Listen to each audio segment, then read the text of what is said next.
Ok, donc là, comme vous pouvez le voir, la team, Dwayne The Rock Johnson is back. Il est de retour, mais avec une transformation physique qui a beaucoup fait parler sur les réseaux sociaux. Il faut qu'on en parle. Donc là, comme vous pouvez le voir, c'est le Rock qui était présent lors d'un festival il y a quelques jours à Venise. Et regardez le poids qu'il a sur cette photo.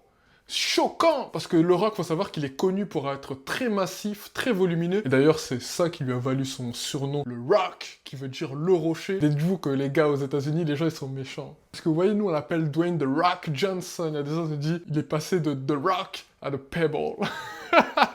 Ah non, les gens sont vraiment méchants. Mais en fait, faut savoir que le Rock, là, s'il a perdu du poids, c'est pas parce il a arrêté les stéroïdes, tout ce que vous voulez. C'est tout simplement parce qu'il a dû s'adapter à un nouveau rôle qu'il va jouer dans un nouveau film. Ce film s'appelle The Smashing Machine. Il va sortir prochainement. Et du coup, le Rock a dû s'adapter en fonction de ça. Mais faut savoir aussi que les pertes de poids pour des acteurs comme lui, ça peut être bénéfique. Parce que très souvent, dans les films, il joue les rôles de méchants, de gens balèzes. Sauf qu'au bout d'un moment, on a pu voir aussi que le Rock, sa carrière commençait un peu à s'essouffler de ce point de vue-là avec son film Black Adam. Donc là, cette perte de poids, on espère, va lui permettre de jouer de nouveaux rôles. Et d'ailleurs, c'est ce qu'un autre acteur, lui aussi catcheur, à l'ancienne, a pu faire. Il s'agit de Dave Bautista. Mais, par contre, il ne faut pas oublier que de base, c'est un catcheur et qu'il n'a toujours pas fini sa carrière à la WWE, donc Dwayne.